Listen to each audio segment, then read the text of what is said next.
আসসালামু আলাইকুম এভরিওয়ান। আজকে ফেলে দেওয়া জিনিস দিয়ে ঘরে একটা সুন্দর জিনিস তৈরি করে নিলাম। এই তো বাচ্চাদের খেলার ক্লে দিয়ে মোবাইলে দেখে কিছুটা শিখেছি, আমি এতটা পারদর্শী না, তবে এখন একটু চেষ্টা করে দেখছি কতটুকু পারি। ক্লে দিয়ে ফুল বানাচ্ছি। এখানে একটা কাচের বোতল, আমাদের বাসায় ভিনেগারের বোতল ছিল খালি, সেটা ধুয়ে আমি পরিষ্কার করে নিয়েছিলাম। এখন এখানে ক্লে দিয়ে আমি ফুল বানিয়ে নিচ্ছি। এখানে আমি মোবাইলে দেখে দেখে শিখেছিলাম। এখানে আমি 3টা কালারের ফুল বানাবো। এখানে হলুদ কালার ফুল নিয়েছি, হলুদ কালার দিয়ে 3টা ফুল বানালাম। এখানে ছোট ছোট করে কেটে নিয়েছি, তারপরে এগুলোকে পাতা আকারে বানিয়ে তারপরে একটু ছোট ছোট করে দাগ দিয়ে দিয়েছি।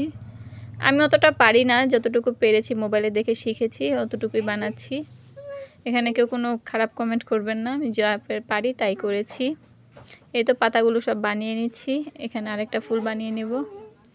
তারপরে মাঝখানে ফুলটার এখানে একটা গোল দেওয়ার জন্য এখানে কালো কিছু ক্লে নিয়ে নিয়েছি, নিয়ে এখানে কালো ফোঁটাটা বসিয়ে দিলাম। তারপর আর এতটুকু ক্লে ছিল, তার জন্য একটা হলুদ ফুল বানিয়ে নিলাম। এখানে গোল গোল করে কেটে 4টা 5টা নিয়ে একসাথে করে তারপরে এটা বসিয়ে দেই। এই তো আমার আবার একটু কাজ ছিল, তারপরে আমি আর এটা বানাতে পারিনি। পরের দিন বিকালে বসে বসে আবার বানিয়েছি, মেয়ে আর আমি বসে বসে বানাচ্ছি।